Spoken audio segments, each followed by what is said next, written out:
कोई व्यक्ति चुनाव लड़ रहा होता है तो उसकी मानसिक स्थिति क्या होती है उसके बारे में बात करूंगा और कैसे वो मानसिक स्थिति को कंट्रोल करके चुनाव को जीत सकता है। और हार और जीत में ज्यादा बड़ा अंतर नहीं होता। पिछले 18 वर्ष के मैं अपने अनुभव से बता सकता हूं, चुनाव हारने वाले उम्मीदवार भी लगभग वही काम कर रहे होते हैं जो चुनाव जीतने वाले उम्मीदवार कर रहे होते हैं। बस अंतर क्या होता है, वो थोड़े अलग ढंग से कर रहे होते हैं, उनकी रणनीतियां थोड़ी अलग होती हैं।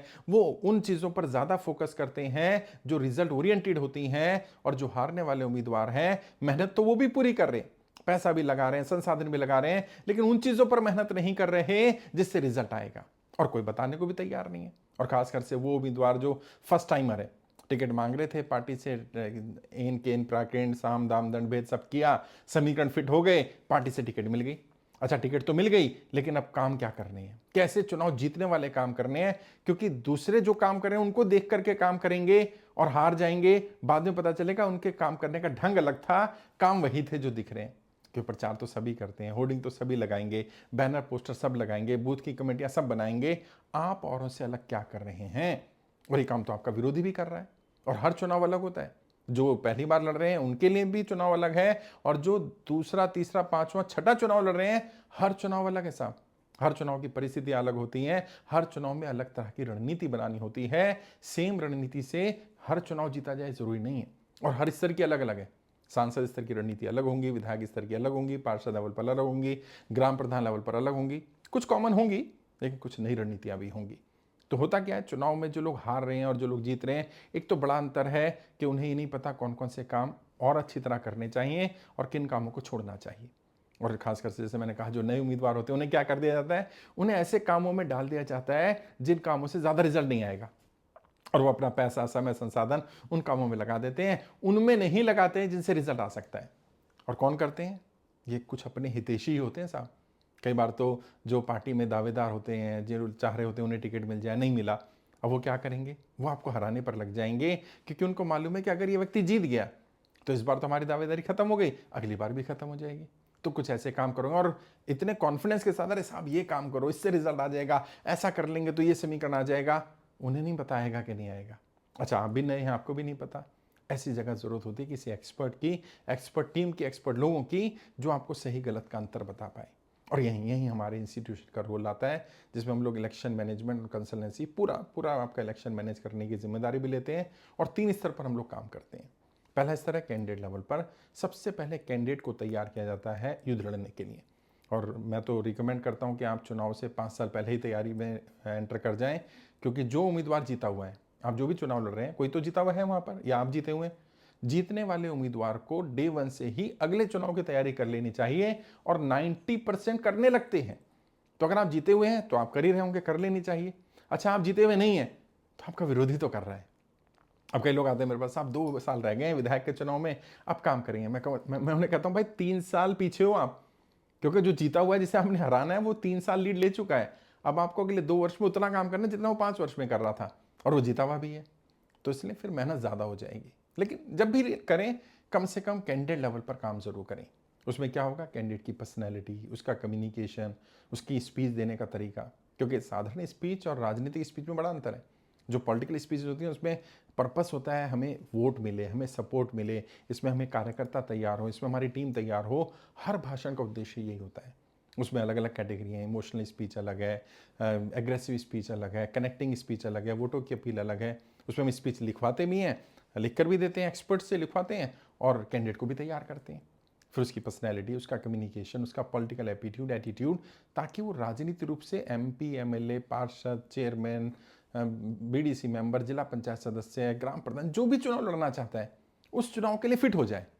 जब आप उस कुर्सी के लिए उसके लायक बन जाएंगे तो जीतने की संभावना बढ़ जाएगी। ये पहला कैंडिडेट लेवल, उसको ट्रेन करते हैं। उसके बाद आता है, अगर वो कहता है कि मैं सीख गया भाई, अब मैं अपना इलेक्शन खुद मैनेज करूंगा, तो आप मैनेज कर लो। आप कहते हो नहीं मैं मैनेज तो कर लूंगा लेकिन मेरी टीम को ट्रेन करो, तो हम आपकी टीम को ट्रेन कर देते हैं। और बेहतर ये रहता है, कैंडिडेट खुद ट्रेनिंग ले और टीम को ट्रेन कराए। टीम को वो सब नहीं सिखाएंगे लीडरशिप वाला, उसकी पर्सनैलिटी इंप्रूव करना, कम्युनिकेशन, उसकी जरूरत नहीं है। उन्हें जो जो काम करने हैं, और मोटे मोटे तौर पर हम बोलते हैं भाई, एमपी का इलेक्शन है, एमएलए का इलेक्शन है, पार्षद का इलेक्शन है, चेयरमैन का, मेयर का, जिसमें 30-40 हज़ार वोट हैं, उससे ज़्यादा वोट हैं, वहाँ पर हम रिकमेंड करते हैं कि भाई आप 9 लोगों की टीम कम से कम हमें दे दो। उन 9 लोगों को हम ट्रेन कर देंगे, क्या क्या काम करना है, कैसे मैनेज करना है उन्हें सिखा देंगे, वो मैनेज कर लें। कई लोग कहते हैं नहीं साहब आप अपनी टीम दो वो मैनेज कर लें, वो भी दे सकते हैं, हमारे पास इलेक्शन मैनेजर्स हैं ट्रेंड। लेकिन बेहतर क्या रहता है आप अपनी टीम को ट्रेन कराओ, क्योंकि हम जो भेजेंगे एक या दो बंदा भेज देंगे और वो ऐसा लगता है 2 टीमें काम कर रही हैं। आपकी टीम को लगता है कोई सर पर आकर बैठ गया, क्योंकि वो लगातार बोलता रहता है अब ये करना है, अब ये करना है, अब ये करना है। तो बेहतर ये होगा आपके लोगों को पता हो, कैंडिडेट को भी ट्रेन कर दिया, उसकी टीम को ट्रेन कर दिया। फिर भी अगर कोई कहता है नहीं मुझे लोग दे दो, तो हमारे पास लोग भी हैं, इलेक्शन मैनेजर हैं जो आपका इलेक्शन मैनेज कर लेंगे। 1 2 3 4 5 जितने कैंडिडेट चाहिए, जितने लोग चाहिए मिल जाएंगे, वो आपका इलेक्शन मैनेज कर लेंगे। रणनीति हम बनाएंगे, हमारा काम होगा रणनीति बनाने का, सही गलत का अंतर बताने का, किससे रिजल्ट आएगा। जैसे बूथ जीता तो चुनाव जीता, लेकिन बूथ जीतेंगे कैसे, एक एक बूथ की रणनीति बनानी पड़ेगी। प्रचार के 75 से ज़्यादा तरीके होते हैं, तो आपकी कॉन्स्टिट्यूंसी में कौन सा तरीका कहाँ इस्तेमाल होगा, आपकी जीत की संभावना कितनी है, उस संभावना को कैसे बढ़ाया जा सकता है। कोई वोटों का ध्रुवीकरण कर रहा है तो उसे तोड़ना कैसे, अगर अपने पक्ष में ध्रुवीकरण करना है तो कैसे करना है, किसी उम्मीदवार की लहर चल रही है उसको लहर को कैसे तोड़ना है, आपके पक्ष में लहर कैसे बनानी है। आप ऑलरेडी जीते हुए हैं, एमपी हैं, एमएलए हैं, पार्षद हैं, मंत्री हैं, विधायक हैं, किसी भी स्तर पर काम कर रहे हैं, आपके खिलाफ माहौल बन गया किसी कारण से, या एंटी इनकम्बेंसी चल रही है, पार्टी के खिलाफ लहर चल रही है, तो उसको अपने पक्ष में कैसे करना है, उम्मीदवार के पक्ष में लहर कैसे चलानी है, मुद्दे के आधार पर लहर कैसे चलानी है, कोई नाम है किसी व्यक्ति का, किसी के परिवार का नाम है, उसके आधार पर वोट कैसे लेनी है, वो सब सिखाया जाता है, ट्रेन किया जाता है और हम मैनेज करते हैं। रणनीति हम बताएंगे, पैम्फलेट क्या होगा, बैनर क्या होगा, पोस्टर क्या होगा, उसमें क्या मैसेज जाना चाहिए, स्लोगन कैसे जाने चाहिए, कितने दिन पहले क्या लॉन्च करना है, पूरा सिखा देंगे। क्या लोग कहते हैं साहब टिकट मिल जाएगी तब मैनेज करें, नहीं, टिकट मिलने के बाद तो फील्ड में काम होगा, लेकिन टिकट मिलने की रणनीति भी तो पहले बनानी पड़ेगी ना। आप जिस भी पार्टी से टिकट लेना चाहते हैं उसकी रणनीति अलग होगी, क्योंकि हर पार्टी का टिकट देने का क्राइटेरिया अलग अलग है। और एक प्रेशर टैक्टिक बोलते हैं जिसमें पार्टियों पर दबाव बनाया जाता है, कम से कम इतना दबाव बना दिया जाता है कि अगर इसे टिकट नहीं दी गई और ये इंडिपेंडेंट खड़ा हो गया तो ये हमें हरा देगा। और पार्टी को जब इतना डर लगता है तो पार्टियां कई बार दबाव में आकर टिकट दे भी देती हैं। इसके अलावा और भी टेक्निक हैं, कई पार्टियां पैसे के आधार पर टिकट देती हैं, कई पार्टियां लहर के आधार पर टिकट देती हैं, कई पार्टियों में अगर आपकी लहर बन गई तो टिकट कट जाती है, तो वो भी ध्यान रखना है। कई बार इतने तेज चलते हैं कि आप अकेले रह जाते हैं, तो पूरी रणनीति बनाई जाएगी। पूरा हमारा काम होगा इलेक्शन मैनेजमेंट कंसल्टेंसी के नाते आपके पूरे इलेक्शन की पूरी रूपरेखा तैयार करना। आइडियली तो जैसे मैंने कहा 5 साल पहले ही शुरू हो जाए, लेकिन कम से कम 2 साल 3 साल का अगर हमें समय मिलेगा तो हम हैंड होल्डिंग कर पाएंगे, आपकी समस्याएं बता पाएंगे, समाधान कर पाएंगे, ताकि आपकी चुनाव जीतने की संभावना बढ़ पाए। क्योंकि अल्टीमेटली पैसा लगाना, संसाधन लगाना, सब कुछ उद्देश्य क्या है, चुनाव जीतना। और चुनाव ही नहीं जीते तो फायदा क्या होगा इस सबका।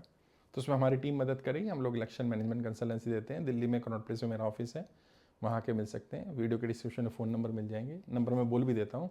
नंबर है 9315239008, 9315239008। इस पर कॉल कर सकते हैं, व्हाट्सएप कर सकते हैं, बात कर सकते हैं।